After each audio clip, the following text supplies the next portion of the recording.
রাজ্যের জনজাতি ছাত্রছাত্রীদের শিক্ষার মান উন্নয়নের লক্ষ্যে বুধবার জনজাতি কল্যাণ দপ্তরের মন্ত্রী উপস্থিতিতে এক গুরুত্বপূর্ণ পর্যালোচনা বৈঠক অনুষ্ঠিত হয়। বৈঠকের মূল উদ্দেশ্য হল জনজাতি অংশের ছাত্রছাত্রীদের শিক্ষার মান উন্নয়ন। এদিন সাংবাদিকদের মুখোমুখি হয়ে জনজাতি কল্যাণ দপ্তরের মন্ত্রী বিকাশ দেব বলেন, রাজ্যের সবকটি জেলা ও মহকুমা থেকে ওয়েলফেয়ার অফিসার এবং পোস্টাল সুপাররা এই বৈঠকে অংশগ্রহণ করেছেন।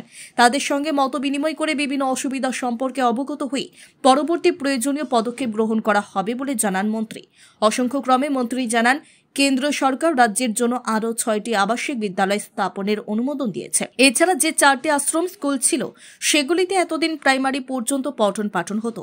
এই 4টি স্কুলকে সিনিয়র বেসিকে উন্নীত করা হয়েছে। আজকে আমাদের ট্রাইবাল ওয়েলফেয়ার ডিপার্টমেন্টের উদ্যোগে আজকে রিভিউ মিটিং হচ্ছে প্রজ্ঞা ভবনে।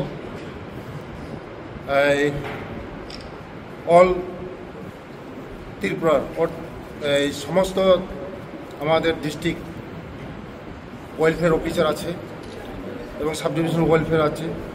বিশেষ করে এডুকেশন নিয়ে আজকে আমাদের মিটিং হবে।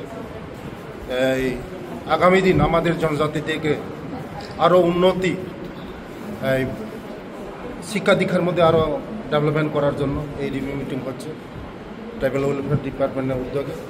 আগামী দিন আমাদের ছেলে মেয়েদেরকে আরও কীভাবে আমরা সুবিধা দেওয়া যায়, এই লক্ষ্যে আমাদের আজকে রিভিউ মিটিংটা।